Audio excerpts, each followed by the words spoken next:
ya kerja, ya momong anak. Ngene iki jenenge Father Latte nang Eropa lagi ngetren ngene iki.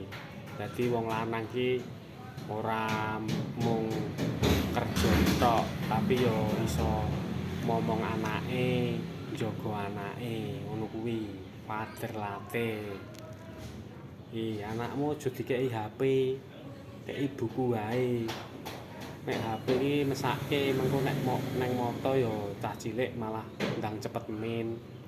Tur ya ora gelem interaksi karo wong. Nek buku ngene iki buka-buka iso ngerti huruf, ngerti warna, ngerti bentuk, ngono kuwi.